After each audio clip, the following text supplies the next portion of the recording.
नमस्कार दर्शक बंधु।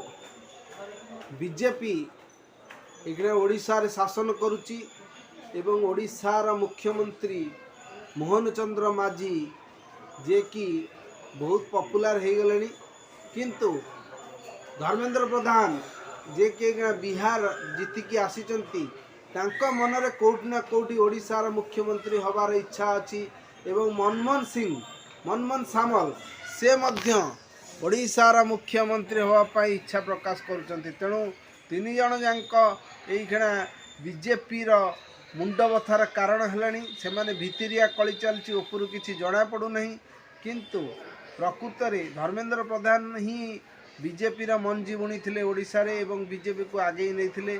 बहुत वर्षर परिश्रम पर बीजेपी आज यदि ओडिशा रे ना करिछि सेतिरे धर्मेंद्र प्रधान अवदान को अतुलनीय कहुटा कि कहीं अमान्य करें ना, किंतु मनमोहन सामल एथर बीजेपी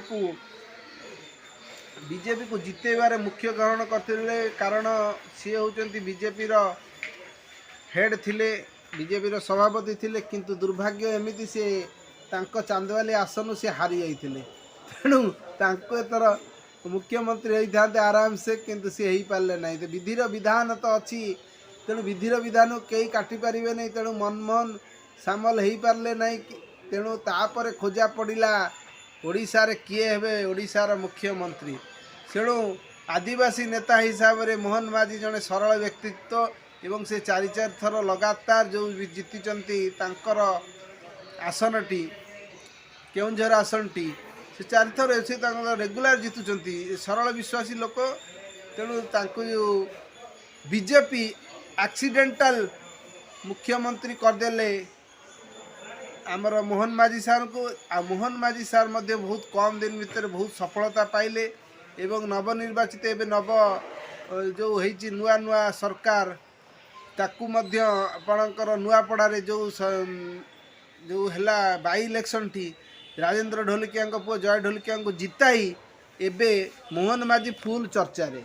एवं तार आउ गोटे प्रोब्लेम आउ गोटे बड़ कथा होची जो बीजेपी जो आपणकर जीति बिहार रे प्रभावी थिले, बिहार निर्वाचन टाक संभालुले धर्मेंद्र प्रधान। तेणु धर्मेंद्र प्रधान एबे बिहार जितिला परे बिहार रे तांकर माने जितिला परे ओडिशा रे भव्य माने तांकर क्रेज बढ़ी जाइछि, किंतु तांकर भव्य स्वागत जेतल भुवनेश्वर हैला सेही दिन मोहन माझी कौन कले ना सी तांको स्वागत पाई गलनी से दिन गोटे बैठक बसईदे जरूरी बैठक। तेणु अधे नेता भी से सामिल हो पारे। एथुर प्रश्न जना पड़ी राज्य बीजेपी रे सबकि ठीक नहीं एवं समस्ते समस्त आसन पाई माने जगिचंती, किंतु कोठी ना कोठी धर्मेंद्र प्रधान को मन भितर अच्छी ओडिशार मुख्यमंत्री हवा पाई। किंतु ओडिशार मुख्यमंत्री से हेबे किमिति, कारण मोहन माझी बहुत कम समय भितर पॉपुलर हो गले। लोक कहते मोहन माझी कथा कही पार ना, मोहन माझी इंग्राजी जानी नहीं, मोहन माझी ओडिया जान नहीं, मोहन माझी हिंदी जानी नहीं। अरे किसी जानतु न जानतु लोकप्रिय हो सारे मोहन माझी सुभद्रा योजना माध्यम एवं सी नवीन पट्टनायक जोटी जाकि दी थर निर्वाचन रे माने तांकर समस्त बल खटेदेले, किंतु लोक मैंने नवीन आड़ को गलेनी। सेटा हूँ तांकर प्रथम सफलता, कारण नवीन जोटिकी जाती हाथ हल्ई दियंती सी सबुआड़े जीतती, किंतु बाई इलेक्शन में जो भाई नवीन पट्टनायक दल तृतीय स्थान रही प्रश्न प्रमाणित होती मोहन माझी बहुत पॉपुलर हो गले। आगामी दिन में जना पड़ो धर्मेंद्र प्रधान ओडिशार मुख्यमंत्री हो पारुचंती कि नहीं, कारण 2029 पूर्व तो चांस ही नहीं।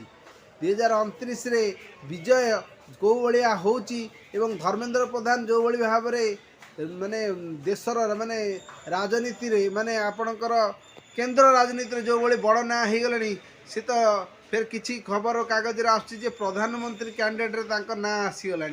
भविष्य में जना पड़ो धर्मेंद्र प्रधान कौ पोजिशन में रोचंती एवं मोहन माझी कौन होचंती एवं मनमोहन सामल कौन पोस्ट पाउचंती, कारण मनमोहन सामल तो किसी जीति ना, तेणु से सभापति रोचंती। तेणु सी जो एमएलए जितबे 2029 रे ही जना पड़ो। रही मो मतरे यदि आपण एकमत चैनल टी को प्लीज लाइक करंतु, शेयर करंतु, सब्सक्राइब करंतु। रही जय जगन्नाथ।